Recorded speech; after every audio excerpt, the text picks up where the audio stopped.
Let me tell you about this guy. I'll tell you about this fucker right here. Yeah.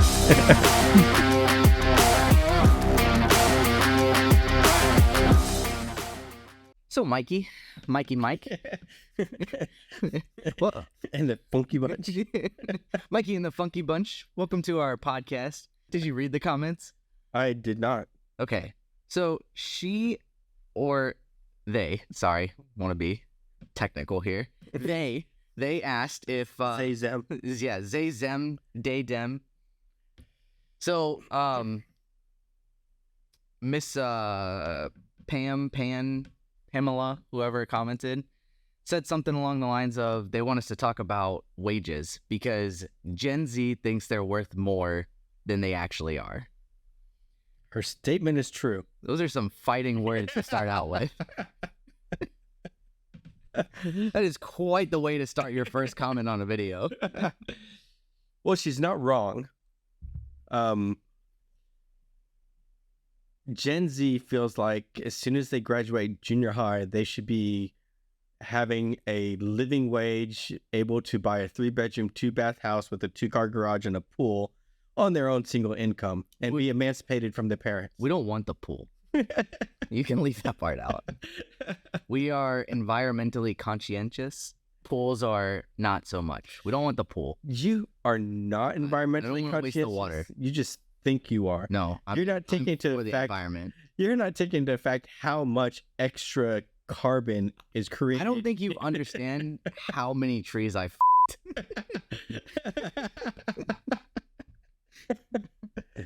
You're right, and I do not want to know. I don't think you quite grasp my relationship with nature. But okay, so I hear you.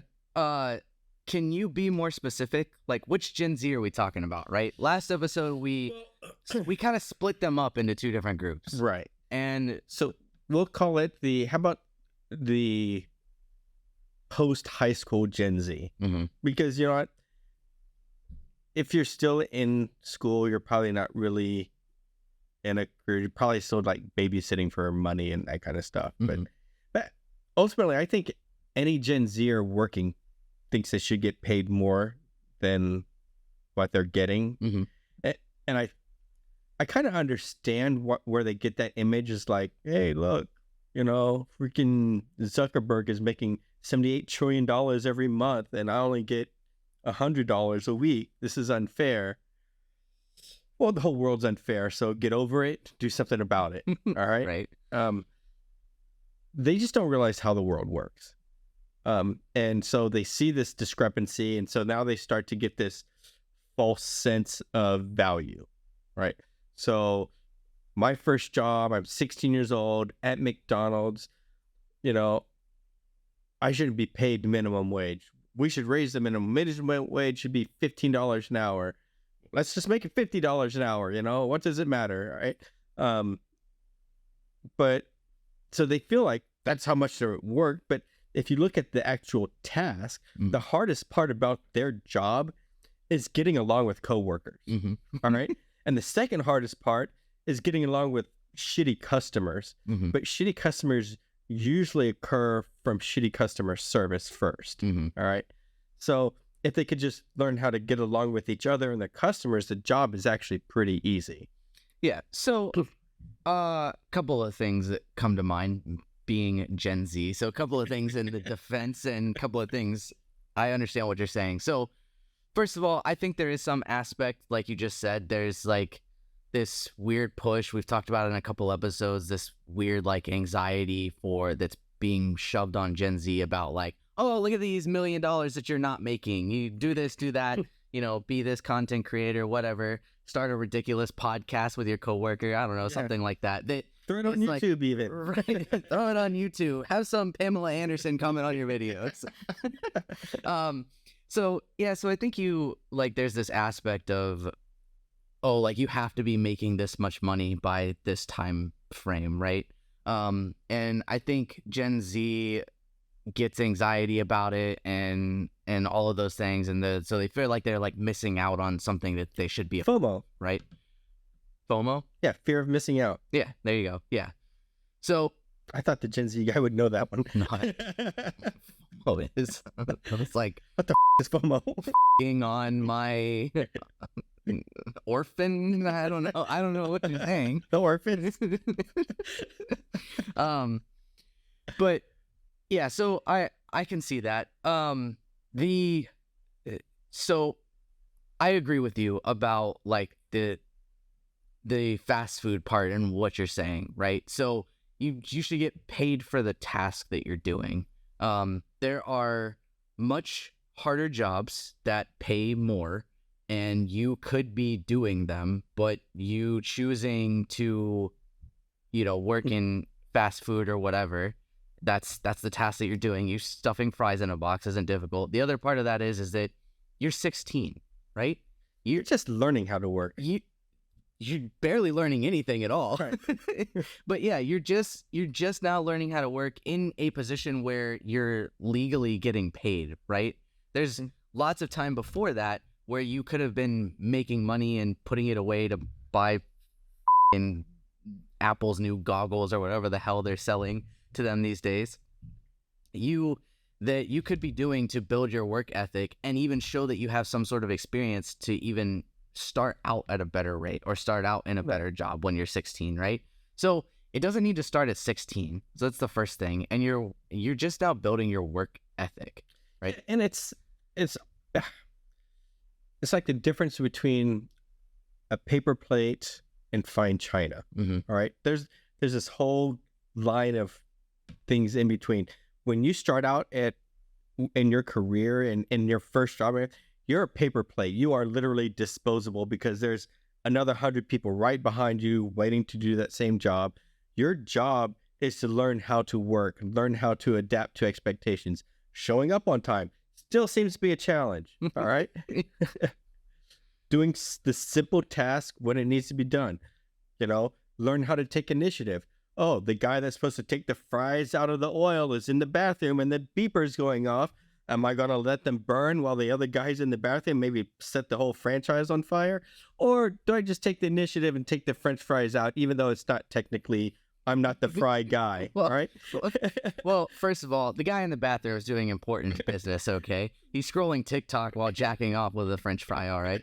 So it's important. So, second of all, I'll never see fries the same way again. Okay, fine, a tortilla from Taco Bell. All right, I don't like Mexican food, so perfect. Oh man, those are also fighting words.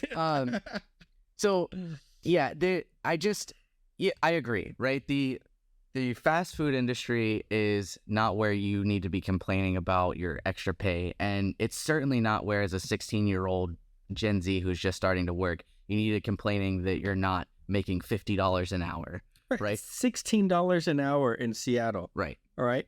And then you complain why freaking the value meals are $16 now. Yeah, you're just a value meal, okay, to them. It's like you haven't proven anything. You're not changing anything. You can change the minimum wage to $100 an hour. Everything's just going to cost 20 times more. Yeah. So you're not gaining anything by doing it that way. Yeah. So yeah, and I think you're attacking the wrong side of the system, right? When the fight is specifically just about pay, because that's exactly what the employer is going to do, right? They're either A, going to find somebody that's going to work for less because there's almost always those people, mm-hmm. or B, all of the prices are going to get more expensive, so it just evens out, right? You're attacking it, to my opinion, you're attacking it from the wrong side. Right. The other thing that I want to add, right, even if you're, even if you, let's say, I'm going to take myself, for example, right? So I went to school for mechanical engineering. I worked multiple jobs from the time I was 12 or 13, whether it was just mowing yards, blah, blah, blah, whatever, the normal bull that you do as a preteen to start making money and start building a work ethic. So, no, go ahead, finish. I should not interrupt. It's discourteous. You can interrupt. It's a podcast. Finish your concept. Yeah. So it's just starting from there, right? Worked multiple jobs. Worked to put myself through school, got my bachelor's degree, and then started my first job, right? My first actual career job. I also did an internship while I was at school at that same job. So a couple of differences that I think that are key to note is that I did an internship, right? So there was a time period there where at any time I could be let go. I was literally making $15 an hour, which is what some people were making flipping French fries. And I was working in multi-million-dollar data centers, helping take care of equipment, right? So big difference there on the tasks, and responsibilities. But either way, right? Suck it up. Take the $15 an hour. I'm just working through school, working to prove myself, right? But that whole time period, I was proving to my employer that I was I could meet the basic minimum qualifications of being reliable, showing up on time, doing a task that I was told. But B, I spent that entire time going above and beyond all of my tasks, making sure that I did everything better than the guy next to me who was supposed to be training me, right? As soon as they taught me something, asking a million questions and then trying to do it better, right? So I spent that time and then came out of school, and I came out of school with that job now turning into a full-time job, and I was making really decent money for somebody my age. And I don't think that an employer is required to pay you this enormous amount that you think you deserve just because you met the bare minimum requirements. Right. Like I don't think as a society it's smart to celebrate mediocrity, right? Heck, I'd like to see some people achieve mediocrity. Right, exactly. So, but my point in saying all that is not that like, oh, you people like don't deserve to be paid well or, whatever. My point is that, I don't know if it's all of Gen Z that thinks that way, but there is a point where you have to prove that you're up to snuff to do the job that you're in. Now, different perspective. If I am just starting out, right, and I'm working with my coworker who's been there for 3 years, right, and I am doing the same job better than they are, I should be getting paid what they're making. If I'm adding the same value. Now, or they should be paid less. Now, if I'm not adding the same value, totally get it. Right. So, but the caveat to that is if you're providing the same value for X period of time, and he's providing the same value X plus 5 years, maybe you should have some lag because they need to see consistency. Yeah, there's nothing wrong with the lag, right? So like you providing that value for a month versus he's been providing that value for 3 years. That's not fair, right? Right. Because you're not providing. It doesn't make the difference, right, in the way that somebody sees you. But if someone as a first year is providing the same value as somebody who's been there 3, 4, 5 years, and that entire year they're consistent, I think that it's fair that maybe they don't get paid exactly the same, but you should bump them more. And you should start closing that gap. Yeah, and the value that I'm talking about isn't like, it's not like they're only doing like 20%, and so I'm only doing 20%. But it's when you, and I would argue that you should provide more value than the guy ahead of you, and then you will actually jump that person. Yeah. All right. Yeah, absolutely. If you're trying to jump the person that's in front of you, been there longer, you absolutely need to provide more value than they are. Or you need to be within the first 6 months to a year providing the same, and then after that providing more. So right. You're showing that you're striving for more and not just sitting there. If you're providing the same value as this person who's been there for 3 years on your first year, that person that's been there for 3 years is a dirtbag. All right. Straight up dirtbag. Yeah. For an employer, business, career path type work, the first year, the employer is not making money off of you. Right. You're costing them money. Right. The second year, you're paying them back. At the end of that second year, you're kind of broke even. Mm-hmm. It's a fair trade. That third year is when they start making money off their investment on Mm-hmm. you. Right. And so people, I think, don't look at it that way. Yeah. And it's also situational, right? So and I think that's kind of a wake-up call to Gen Z, in my opinion. And maybe, I'm only one perspective, right, from Gen Z, but as somebody who has been working my ass off since I was 12 or 13, always constantly basically trying to better myself and outperform. But I think that's the difference, and that's where I think sets you apart from your typical Gen Z. Gen Z guys, Gen Z girls are not mowing people's lawns for money. They're getting an allowance and they're just asking for stuff and they're just getting stuff, and they don't learn a work ethic until their first job. And it seems like a lot of them don't even get their first job until they graduate high school, let alone, Gen X, typically it was like exactly what you do. When I was freaking 12 years old, I was going door to door. Can I mow your lawn for $10? Can I mow your lawn for $10? Right. So I learned how to work. My parents forced us to do chores and said, ha ha ha, you're not getting money for this. You're a kid. Right. You're free labor. We can make more kids if you don't want to do it. Right. Right. And so we learned that, and we had to build this work ethic. And then when it came to getting into the quote unquote real world, we had a work ethic.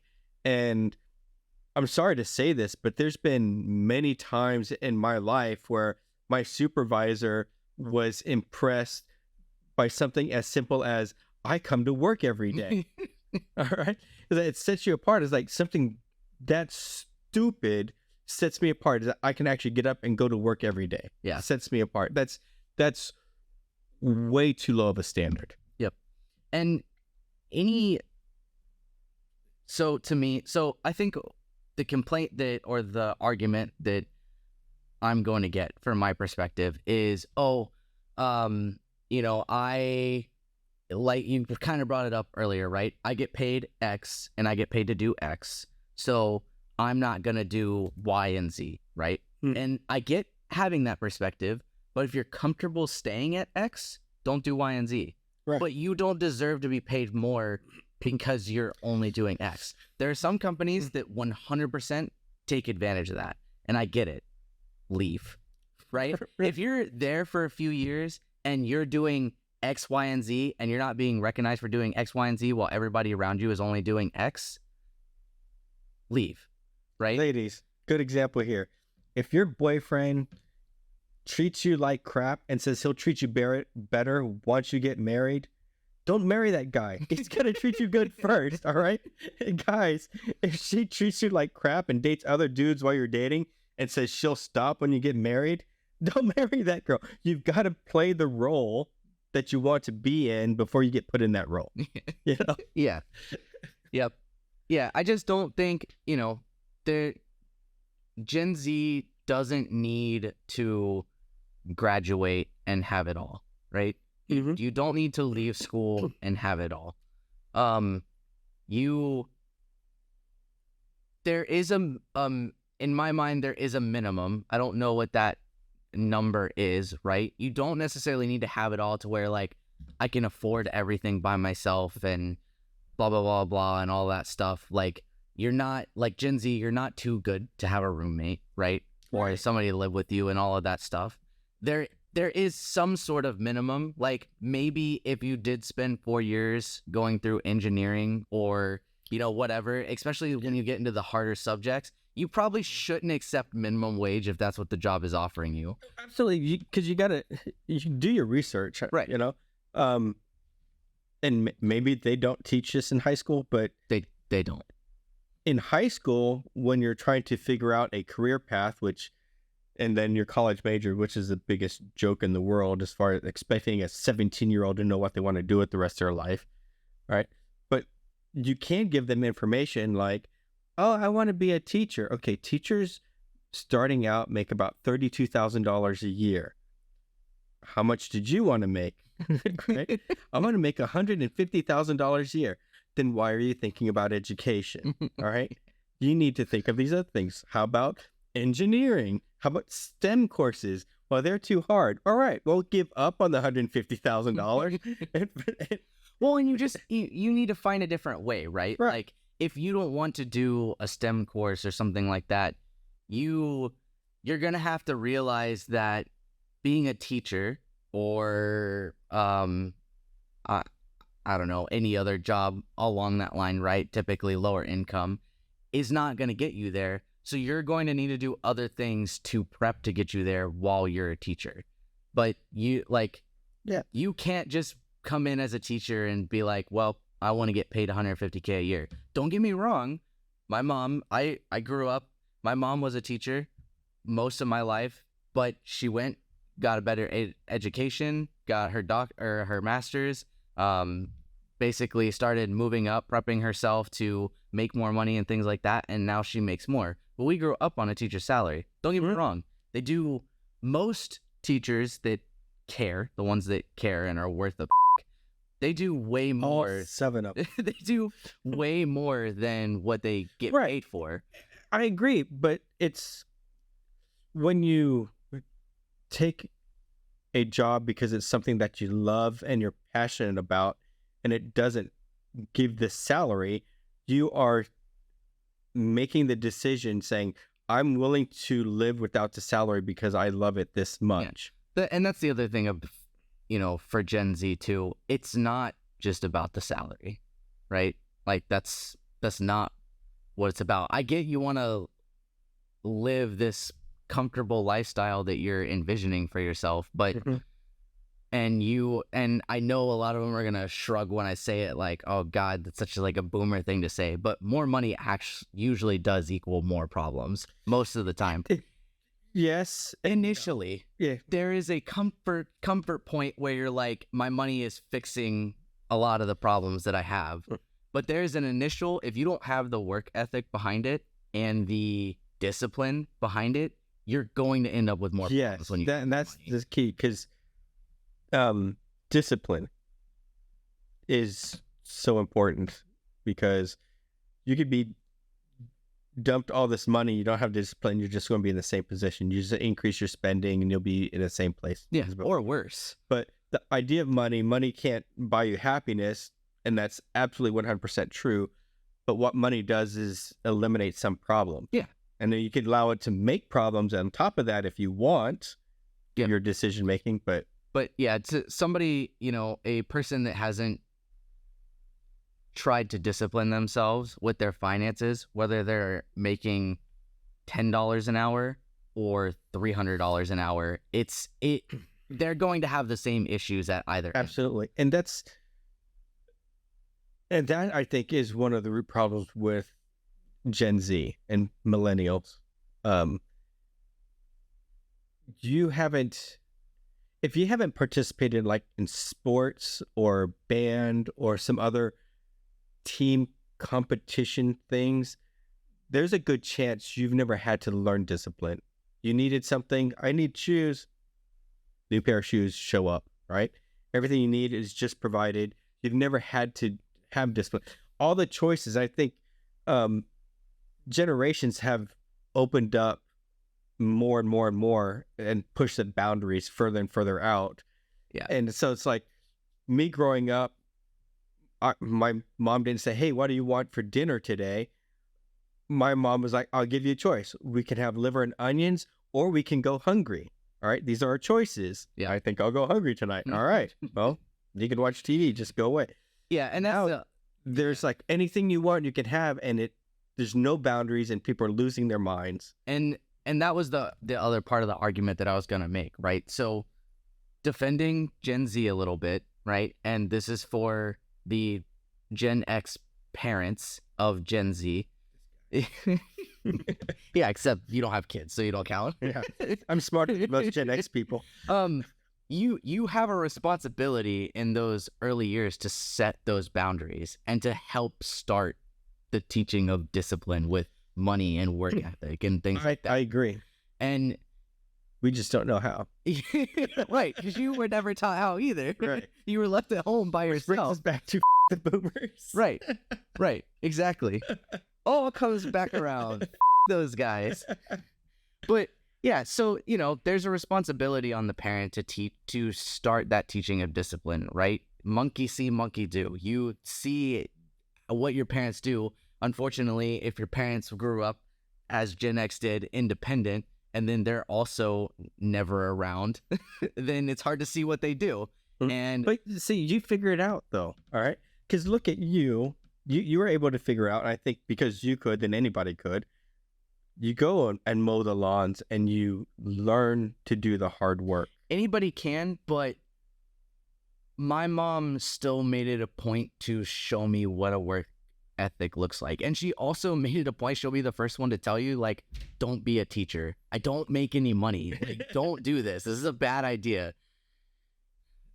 Sorry, sister, you chose the wrong path. She told you. Yeah, you screwed yourself in rebellion and doing exactly what your mom told you not to do. But yeah, she still made it a point to make sure that I understood, like, this is what a work ethic gets you, and this is what not having one doesn't get you, right? She made sure, right, wrong, or indifferent about the people that, what I'm gonna say, but she made sure to point out the people that didn't have one and look where they're at, right? And her own example is from her own life. This is how these people grew up, and this is why they ended up this way. So Gen Z people, all right? First and foremost, let me say this. I respect you much more than I do millennials or boomers, all right? Much more. There's still hope for you as a generation, all right? So if you're 16 and younger, your first job, be the best damn employee at that place. Doesn't matter if you make $2 less than the person next to you doing the same thing. Your goal, focus on your goal as being the very best. Nothing else really matters salary-wise. Because if you focus on being the best and having these goals of performance, money will become an outcome, and rather than having it be a goal, right? Because that work ethic will get noticed, and then you'll be able to transfer that to your next job, to your next job, to your next job. That work ethic is going to pay off at the job. It's going to pay off in college. It's going to pay off in your career path. You're going to have better thinking skills. You're going to be more creative and think outside the box, and different ways of solving a problem instead of just the traditional. Yeah. And the other part to that too is choose good bosses, not good jobs, right? The lovely projects that we are on, they f***ing suck. But I've had good bosses, which makes it tolerable, and it makes me, the shitty projects or shitty jobs that I'm on make me much better at the next job, because I know all about the things that can go wrong and how to not do them, right? Mm-hmm. And so I've been thankful. I've always had good leadership and good bosses, and that's always propelled me forward, whether I was making what I wanted to make or not. All right. So 1 year. Put up with a moderately bad boss for 1 year before you move on. You will learn a lot. All right. So early in my career, I had a bad boss, horrible culture. Everybody hated him. I learned so much of what does not work by working for him. I learned so much about me and how I would want to do things. So you can learn a lot by being with that bad boss for 1 year. It'll teach you patience. To a certain degree, it'll teach you some kindness, because you'll learn some empathy, because you'll see all the people that hate him and trash him far worse than you do. Right. All right. And you'll get some tolerance, get a thicker skin. And after 12 months, either that boss needs to go or you need to go and move on into another company, or maybe even department within that company, so that you can start to get the mentoring, guidance, and visions of a good boss. Mm-hmm. Yeah. So I think the point right? Gen Z, you can be worth as much as you think you're worth, but you don't start out that way, Oh, absolutely. right? Right. You can 100% be as much as you think you're worth, and there may actually become a point that you feel like you're being paid more than you actually should, believe it or not. Oh, yeah. Because when you set yourself up with that work ethic and then you're in certain positions, and you get to a place where you're like, I'm really not doing that much, and I'm getting paid a lot of money to not do that much. When you run a marathon 3 times a year and somebody says, hey, I want you to run this 4-miler, that 4-miler is pretty damn easy, right? Like, if I pay you $100,000 to run 26 miles and you do it, and somebody says, hey, I got $100,000, I need you to run 4 miles, you're like, yeah. No problem. I feel like I'm overcompensated, but And I think the other aspect to that too is that it's it's healthy to feel like you want to make more money. That is an absolute great driver to keep you striving to do better. But make sure you have a purpose for that money that you're wanting to make. Right. And I just think that you being entitled and feeling like you've earned money that you haven't is different than you wanting to make more money, or feeling like, if I should be making this, so I need to do these things to get there. And also, honestly, the earning phase, proving yourself phase, and where you're making a lower wage and you have 2 roommates, and there's 3 people in the apartment, but only 2 people have a car, and so you're trying to figure out giving that third person a ride and that kind of stuff. Those times become the most memorable times. I mean, I'm not telling you high school is the best years of your life type of crap, because it's definitely not true for me.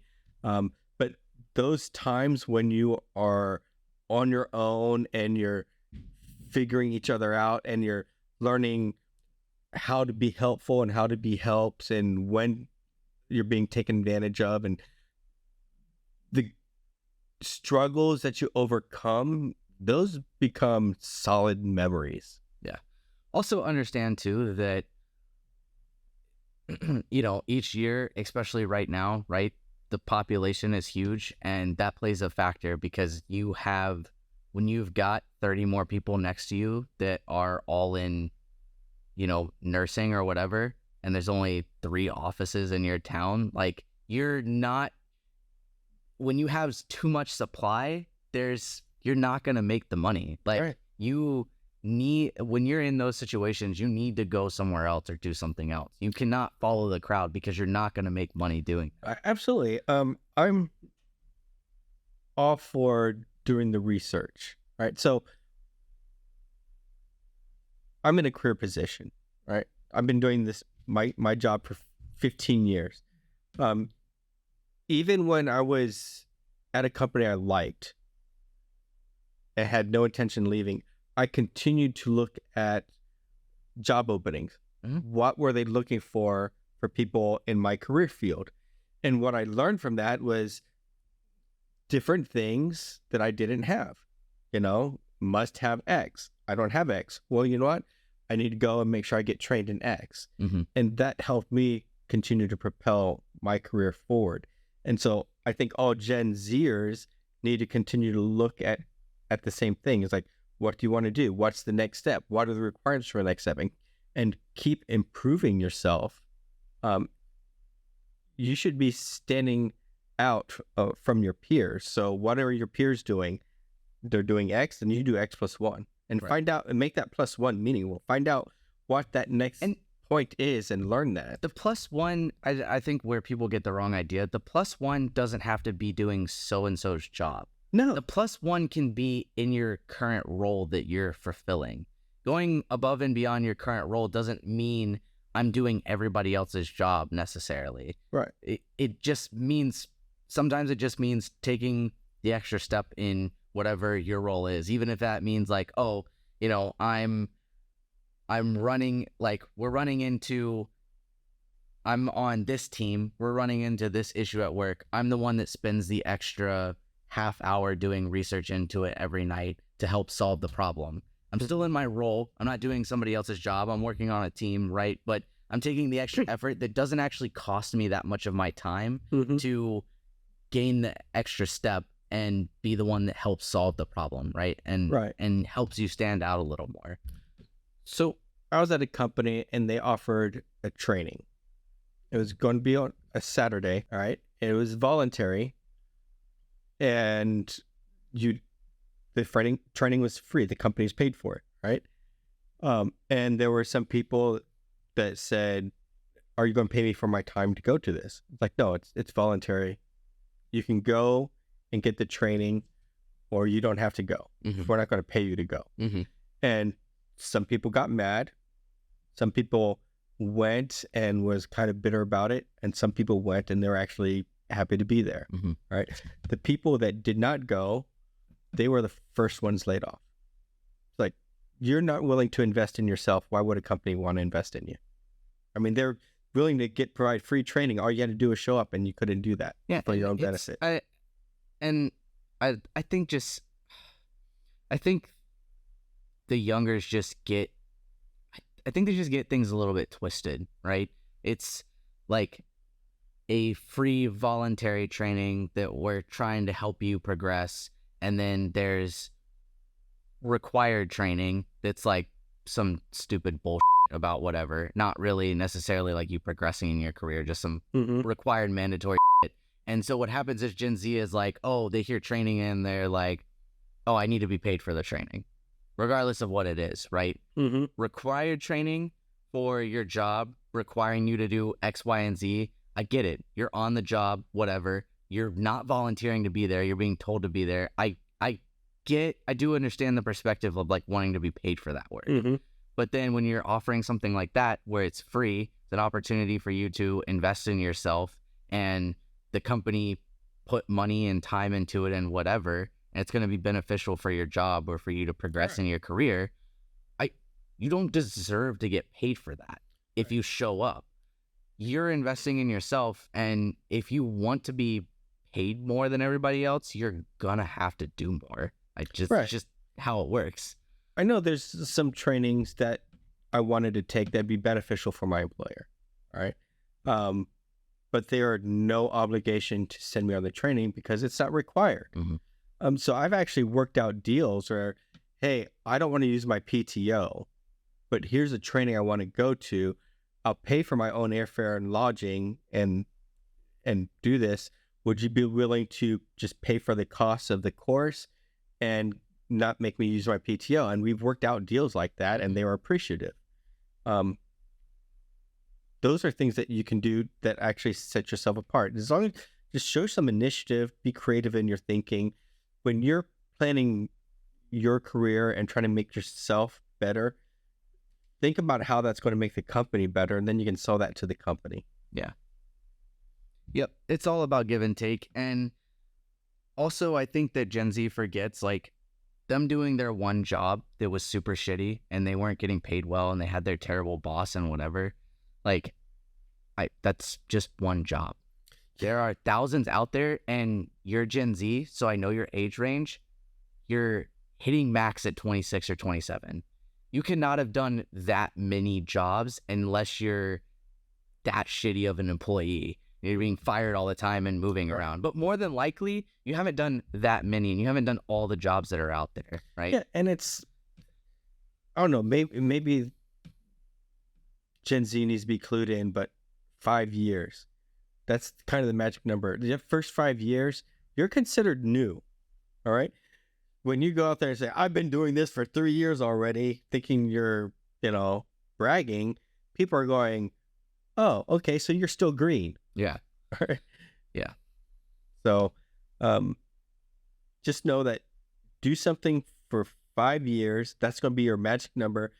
When you hit that 5 years of experience on your resume, you become high demand. And that's when I actually encourage people to look at other companies. Do I believe in loyalty? Absolutely. But loyalty only goes so far. And that's as far as the company will meet it, Mhm. right? You're loyal to the company to the point where they're loyal to you. The first 2 years is a break even. The third year is they've made a profit. In 5 years, you become a strong asset. And a lot of, unfortunately, Gen Z, just you might want to remember this, corporate structures prevent you from getting a pay raise beyond an X percentage. Right. So if the average, because of inflation and economics, is 2.7%, they might be capped at 5% of a pay raise. You might be the best employee and they want to give you 20%, but policy says 5% and there's no getting around policy. Then you go to company XYZ who will pay you that 20% more because that is your market value. Right. And that's sometimes what you have to do. So I just say, find out what you need to beat that value and market yourself to. Yeah. And I think that, and I want to touch on it a little bit more. Something you said earlier at the beginning, do your research, right? You have to, and you have to make the argument when you come in. Here's the, just like with anything else, just like somebody trying to sell you something, they're trying to get out of the most out of that deal as possible, right? And so are you. And you both need to work each other to find what that magic number is that both of you are a little uncomfortable with. And that means you've struck a good deal, right? Right. So you can't go in there and if you just finished school, you just finished engineering school, whatever, right? Do your research and know what your actual field starting is and the value that it's at. For the region. Right. For the region, right? So, don't go into a job in Florida expecting to get paid like somebody in California. Right. But also don't go to a job in Florida and expect and then get cheaped out by somebody who has no experience and no education, right? Make sure that you are doing the research for your region and the job that you're doing at an entry level, because if you're not having that argument, like you have to toughen up and have that argument, because they're trying to make the most money because that's what they signed up for. Right. And ultimately it's still a company. They care-ish, but they just care that you show up and do the job that the U.S. Right. do. Beyond that, they don't give a shit. For the most part, yeah. Some companies, I know of a company who husband ended up with terminal cancer, and the wife worked for this company, and they paid her for 6 months, and she didn't have to go to work because Yeah. Right. So some companies are Don't like get me wrong. right? Yeah, some companies are absolutely like that. But I wouldn't. Far few and in between. Another thing for Gen Zers, especially new graduate heading into your first job. One, if an internship is available, take it. If you have a choice between internship and working at the school, take the internship. All right, get the hell out of the classroom, get into the field. Your internship is actually an audition. You want to get picked up by the company that you're auditioning for, because you're saying, hey, I'm going to do this work. Oh my God, this guy's fantastic. We can't let him go to another company. Let's make sure we sign this person at the lowest pay possible because they have no real experience. Yeah, and that's the other thing with the internships too. Like, also use that into your negotiating. God, I hope you guys can't hear that. Somebody's really getting upstairs. I don't know what's happening. I think they're sawing through the wall to find out what that leak is. I guess I don't know what's happening right now. Because remember the I don't know. But use that into your negotiation, right? If you have internships and you've proven yourself for 6 months that you would be on a probationary period anyways with the company, then you have a little bit more pull when you're asking for your pay. You have shown that, hey, I can do this job, I can do it well, and I was only an intern. Imagine what I could do if I was here full time. You have a little bit more wiggle room, but you got to work as if you were full time when you're an intern there, right? Absolutely. You have to show that. Otherwise, it's just going to be like, well, you're just another head, right? Right. And move on to the next one. Interns, honestly, when I'm working with I'm scared. They're going to come through the ceiling. Interns, I look for their potential. All right. What kind of energy do they have? What kind of drive? Are they kicking back and waiting for me to come to them and tell them what to do? Or are they coming up to me and asking me what can they do. Yeah. Those are things that I'm looking for. And that determines whether I'm going to offer them a full-time job, provided I had an opening, right? If I have an opening and I've worked with this intern for 3 months and I know the drive, I can teach everything else, right? And so the cost of a first-year employee versus a fifth-year employee is going to be dramatically different. So I can save money by hiring the intern, invest in them a little bit more, but still make more money off of it and groom them to leave me in 5 years, right? And honestly, it's like, I'm happy for you. Go out there, work for that other company for a year and a half. Sorry, I'm getting real distracted by what's going on up here. Work for that other company for a year and a half and reapply. We might get you that 20% because it's a new employee. Yep. So I think all in all, Gen Z, you can be worth what you think you're worth. You can't. But you're just not worth it right now. you're just not worth it out the gate. Yeah, That's okay. You don't need to be. yeah, It's gonna be all right. absolutely. And don't be like the millennials. Don't be sensitive. Don't be thin-skinned. All right. People around this world talk in different ways. Some people are very passive-aggressive. Some people are very direct. All right. Just try to get to the meat of what they're saying. If someone tells you that's wrong and it needs to be done this way, don't get your feelings hurt. All right. Sure, there might be 10 ways of doing it, and your way was one way that worked, but it's not their way. And just understand they want you to do something a little bit different. All right. So, Also, I don't know why I feel like I should say this, but I feel like I should. The world doesn't give a about you. They don't care. And I don't know what's giving people the impression that they do, or they because have to. you or could they should. hashtag on Twitter, and it looks like people care. Hashtag me too. Right. But those Hashtag people save- don't actually care about you. They, and they absolutely don't. that's the problem. And so Some work actively against you. yeah. So point is, don't be like a millennial. Yeah. And don't be like a boomer either. Don't work 20 hours a day and you're thinking that that's the way that you're going to move up, because honestly, it's not. Yeah, because you know what? Honestly, you're probably working for a Gen Xer, and Gen Xers, when Gen Xers look at someone working 20 hours a day and think they must be really crappy at their job if it takes them 20 hours to do it. Right. There is a fine line, and there's a fine line when you're trying to prove yourself versus letting your experience and your work ethic, prove it for you, right? Mhm. And you will become worth it. It's just, it doesn't happen initially, and that's okay. You don't have to be worth everything that your mommy said that you were in your first job. You're not as special to anybody else like you are to your mom. Well, that's initially you're not special. Right. Like, you're just not. Mhm. And that's okay, because nobody initially is. Right. And the people that you think are ahead, Unless you are a very good-looking, large-breasted young woman who's going to get men to fly you to Dubai to hang out on their yachts, you're going to have to earn your worth. hey guys, you can earn your worth that way too. You're just gonna have to choose a different path. That's all.